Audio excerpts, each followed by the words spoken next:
The Owl and the Grasshopper. The owl always takes her sleep during the day.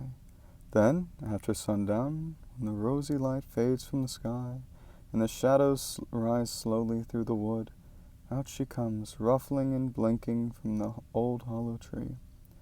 Now her weird hoo, hoo, hoo, hoo echoes through the quiet wood, and she begins her hunt for the bugs and beetles, frogs and mice she likes so well to eat. Now there was a certain old owl who had become very cross and hard to please as she grew older, especially if anything disturbed her daily slumbers. One warm summer afternoon, as she dozed away in her den, in the old oak tree, a grasshopper nearby began a joyous but very raspy song. Out popped the old owl's head from the opening in that tree that served both her door and her window.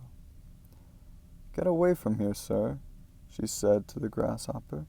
"Have you no manners? You should at least respect my age and leave me to sleep in quiet." But the grasshopper answered saucily that he had as much right to his place in the sun as the owl had her place in the old oak. And then he struck up a louder and still more rasping tune. The wise old owl knew quite well that it would do no good to argue with the grasshopper, nor with anybody else for that matter. Besides, her eyes were not sharp enough by day to punish the grasshopper as he deserved. So she laid aside all her hard words and spoke very kindly to him. "Well, sir," she said, "if I must stay awake, I am going to settle right down and to enjoy your singing.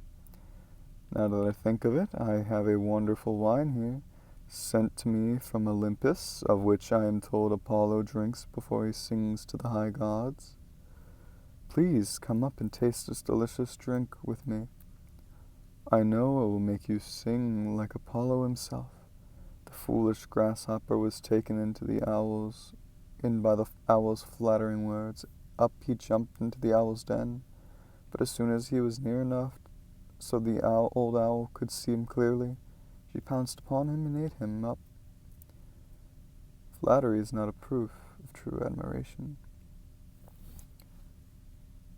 The end of The Owl and the Grasshopper.